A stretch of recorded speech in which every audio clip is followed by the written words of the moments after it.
आप सभी को राधे राधे, जय श्री कृष्णा। आप सब कैसे हैं फ्रेंड? अच्छे होंगे, अपने घर में व्यस्त रहो, मस्त रहो। तो यहाँ पर मैं बना रही हूँ शाम का खाना और 2 दिन से मैं सफाई कर रही हूँ, आपको पता है। तो सफाई में कितना इंसान थक जाता है, हम हाउस वाइफ को अच्छे से पता है। और चाहे आप पूरा दिन साफ़ सफाई करो, कितना भी काम करो, लेकिन आपको खाना तो बनाना ही पड़ेगा। तो मैं यहाँ पर खाना बना रही हूँ, मुझे कोई टेंशन नहीं है, मैं कर सकती हूँ सारे काम। मैं भी सब लोगों की तरह स्ट्रांग हूँ, बहुत स्ट्रांग हूँ, मैं कर सकती हूँ। मैं ऐसा कोई भी काम जो होता है ना, जैसे घर का कोई काम होता है या बाहर का, तो मैं कभी नहीं सोचती हूँ कि मैं नहीं कर पाऊँगी। हाँ, मैं कर पाऊँगी। ठीक है, कोई बहुत ज़्यादा फास्ट करेगा तो हम स्लो स्लो करेंगे, लेकिन हम अपना काम निपटा देंगे। तो यहाँ पर फ्रेंड मैंने कढ़ाई को रख दिया है, तेल भी डाल दिया है और मेरी आलू गोभी भी कट हो चुकी है, प्याज भी मैंने धो दिया, मतलब कट कर लिया और इन्हीं सब्जियों के साथ उसको भी धो दिया है। और तेल मेरा लाल हो गया तो मैंने डाल दिया उसमें जीरा, कस्तूरी मेथी, राई। और राई चटक रही है, फटाफट से इसको हम चला देते हैं और प्याज को लाल होने देते हैं। जब तक हमारी प्याज लाल होगी तब तक दिमाग में कुछ ना कुछ खुराफात तो चलता रहेगा, क्योंकि मुझसे ना ऐसे खाली ऐसे खड़ा नहीं हुआ जाता, कुछ ना कुछ मुझे काम करने को चाहिए। और मैं जाऊंगी फ्रेंड आज घड़ी लेने। मैं मेरी बेटी की घड़ी ठीक करवा के आई थी ना, उसी दिन उस भैया को देकर आई थी। वो दूसरी वाली घड़ी मेरे हस्बैंड की है, उसका टाइम थोड़ा सा हो और मुझे ना वो आ नहीं रहा था और उसका एक वो पिन भी टूट गया था। तो मैंने कहा भैया ये आप ठीक कर देना, थोड़ी सी दूसरे टाइप की है वो उनकी घड़ी। तो मैंने कहा आप इसको देख लेना, बार बार टाइम इसका आगे पीछे हो रहा है, कहीं इसमें सेल वगैरह ख़त्म ना हो, आप इसको चेक कर लेना। तो भैया ने बोला था मेरा मतलब मेरी बेटे वाली घड़ी तो उन्होंने ठीक करके दे दी, लेकिन इनकी वाली रख ली। बोला पिन नहीं है, बाद में मैं आपको करके दूंगा। तो यहाँ पर मैंने थोड़ी देर भूना सब्जी को और उसके बाद जो है इसमें सारे मसाले डाल दिए, नमक, मिर्च, हल्दी, गरम मसाला, धनिया पाउडर, लाल मिर्च पाउडर, बस यही नॉर्मल। और अब इसमें मैंने थोड़ा सा पानी डाला, टमाटर डाला, उसको ढककर मैं चली आई अपनी घड़ी को देखने कि मेरी घड़ी ठीक करी भैया ने कि नहीं करी। आपको पता है वो पुल टूट गया ना, तब से यहाँ पर बहुत शांति हो रखी है। आप आराम से सड़क क्रॉस करो, आराम से मार्केट में आओ। मार्केट में ना तो आपको सुबह भीड़ मिलेगी ना शाम को भीड़ मिलेगी, क्योंकि जो उस तरफ के लोग हैं ना उनको बहुत घूम के आना पड़ रहा है, तो वो बेचारे यहाँ पर क्यों ही आएंगे ना, उनकी भी परेशानी है। तो मैं वापस आ गई, घड़ी वाले भैया ने दुकान आज भी नहीं खोली है, तो मैं वापस आ गई। फिर मैंने आके देखा सब्ज़ी तो मेरी बन चुकी है। मैं फटाफट गई फ्रिज में से धनिया लेकर आई, उसको धोया और यहाँ पर मैं इसको कट कर लूँगी धनिया डाल के। बस गैस बंद कर देनी है और उसके बाद गूंदना है आटा। फटाफट से आटा गूंदती हूँ भाई। काम है कि जो ख़त्म होने का नाम नहीं लेता है, चाहे आपको कितना भी थकान हो, लेकिन काम तो करना पड़ेगा और मैं हर काम कर सकती हूँ। वैसे आपको पता है फ्रेंड, कई घरों में मैंने देखा है बहुओं से ज़्यादा, मतलब जो बहुओं के बच्चे होते हैं ना उनसे ज़्यादा, बहुत कहीं ज़्यादा बेटियों के बच्चों को प्यार दिया जाता है। और लास्ट में जो वो दादा दादी जब बूढ़े होते हैं ना, तब बेटियों के बच्चे तो आते ही नहीं हैं, तब बहुओं के बच्चे से ही सोचते हैं कि हमको एक गिलास पानी दें, हमारे पास आके बैठे, हमें प्यार करें।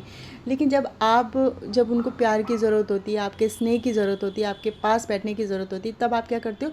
बेटियों के बच्चों को इतना प्यार करते हो। मैं ये नहीं बोल रही कि मत करो, बेटियों के बच्चों को भी प्यार करो, बेटे के भी बच्चों को प्यार करो, उतना स्नेह का वो भी अधिकारी है।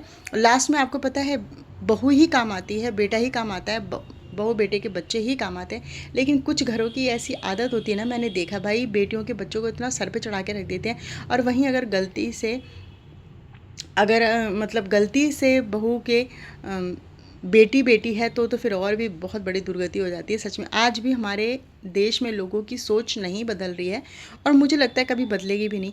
कई घरों में मैंने देखा है बेटियों के साथ इतना भेदभाव होता है कि वो बेटे को ही मतलब प्रधानता देते हैं। और कई घरों में मैंने देखा है कि बेटी को इतना प्यार करेंगे और मतलब और बेटों को नहीं पूछेंगे, बहू से नफरत करेंगे। तो भाई मेरे को तो समझ में नहीं आया आज की इस दुनिया में ऐसे क्यों करते हैं। जब बेटा भी आपका, बेटी भी आपका और बेटे बहू भी आप खुद ही चुनकर लेकर आते हो, तो अच्छे से पूरे परिवार को रखो ना, बराबर का प्यार करो। तो यहाँ पे फ्रेंड देखो, मेरा खाना तैयार हो गया। मैं अपने दोनों बच्चों को देने के लिए चली गई। सब्जी मैंने निकाल के रख दी थी, फटाफट से रोटियां सेकी और मैंने मेरे बच्चे को जो है फटाफट खाना दिया, क्योंकि मेरे बेटे को ना भूख बर्दाश्त नहीं है। बेटी तो फिर भी बर्दाश्त कर लेगी, लेकिन बेटे को बर्दाश्त नहीं है। तो यहाँ पर फ्रेंड मैं फटाफट से उनको रोटियाँ एक एक सेकती जा रही हूँ और देती जा रही हूँ। भाई बच्चे देखो, बेटा भी मेरी है, बेटी भी मेरी है, तो मेरा मतलब जन्म तो मैंने दोनों को दिया, तो इसलिए मुझे दोनों को प्यार करना चाहिए। और आगे चल के मेरे बच्चों की जब शादी विवाह होगी तो मेरे को दोनों के बच्चों को ही बराबर इक्वल प्यार करना चाहिए। ये नहीं कि बेटी के बच्चे को ज़्यादा करूँ, बेटे के बच्चे वहीं पर बात बिगड़ती, क्योंकि जब मैं बूढ़ी होंगी ना तो मेरी सेवा, वैसे तो आपको पता है आज के ज़माने में ना बेटा पास में रहता है ना बेटी पास में रहती है, लेकिन फिर भी बेटा आएगा, करेगा, या बेटी आएगी करेगी तो उनके मन में टीस नहीं रहेगी कि मम्मी ने तो पहले हमारे साथ ऐसा भेदभाव किया, अब हमसे जो है वो ऐसी उम्मीद कर रही है कि हम इनके पास आके रहें। तो उनके दिल में कम से कम ये बात तो नहीं रहेगी। और मैं अपने फ़र्ज़ से पूरी तरीके से, मतलब मैं अपना फ़र्ज़ अच्छे से निभाऊंगी। और लेकिन आज भी हमारे भारत देश के कुछ घरों में ऐसा होता है, कहीं बेटे को ज़्यादा प्यार करेंगे, बेटियों को नहीं करेंगे, बेटियों को करेंगे तो बेटे को नहीं करेंगे। और कहीं बेटे के बच्चों को बिल्कुल ऐसे धुतकारते रहते हैं, तो कहीं पर बेटे के बच्चों को बहुत प्यार करेंगे, बेटियों के बच्चों की कदर नहीं करेंगे। मतलब ये दुनिया कैसी है, बच्चे आप ही के हैं यार, सबको बराबर प्यार करो, बराबर से रहो। दो बहुएं हैं तो दोनों बहुओं को प्यार करो, अच्छे से रखो। लेकिन हमारे यहाँ ऐसा नहीं होता है, एक को ज़्यादा। और ये माँ बाप ही एक दूसरे बच्चों में एक दूसरे के प्रति नफरत पैदा करते हैं, पता है आपको, वरना सब अच्छे से रहते हैं। माँ बाप ही शुरुआत करते हैं, फिर बच्चों को भी लगता है यार जब मम्मी उसको प्यार कर रही है या पापा उसको प्यार कर रहे हैं तो हमें क्या ज़रूरत है। तो ये ऐसा होता है घरों में। तो ये भारत देश है फ्रेंड, कभी नहीं बदलेगा। बेटियों को दहेज देने के लिए इकट्ठा करने लग जाते हैं पैसे बचपन से ही, लेकिन उनको पढ़ाने के लिए नहीं सोचते। और कुछ घरों में बेटियों को पढ़ाया जाता है तो बेटियां पढ़ती नहीं हैं। मतलब आगे चल के फिर उनको ही नुकसान होता है जब नहीं होता है ना। और आजकल की लड़कियां ना तो ये अच्छे से काम कर पाती हैं ना पढ़ाई कर पाती हैं, तो करेंगी क्या ये फिर। ये देखो मैंने डोगी को खाना दे दिया। ये भाई साहब पता है कब खाना खाते हैं, जब मैं इनको खाना दे के अंदर आ जाऊंगी फिर खाना खाएंगे। ये जीभ को ऐसे करते रहेंगे, ये देखो ऐसे जीभ निकालते रहेंगे, करते रहेंगे, इनके मुंह में पानी आता रहेगा, लेकिन इनकी हरकतें देखो ज़रा आप।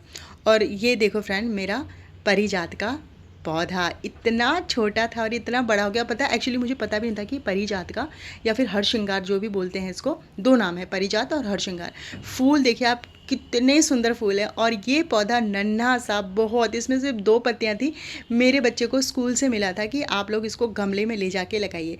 मुझे एक्चुअली में नहीं पता था कि ये परिजात का पौधा है। और मेरे बच्चों को ना जो स्कूल के बच्चे थे उन सब ने छांट लिए, बेचारा पीछे रह गया था, तो इसको ये सबसे बेकार पौधा समझ के दिया गया था। लेकिन ये सबसे ज़्यादा सुंदर पौधा है। इसके फूल इतनी खुशबू देते हैं, इतने सुंदर फूल होते हैं। और इसके गिरे हुए फूलों को भी ना आप भगवान को चढ़ा सकते हो, क्योंकि इसमें रात को फूल आते हैं तो रात को तोड़ना नहीं है। सुबह होते होते ये सारे फूल जो है नीचे गिर जाते हैं। तो इस तरीके से देखिए मैं उठा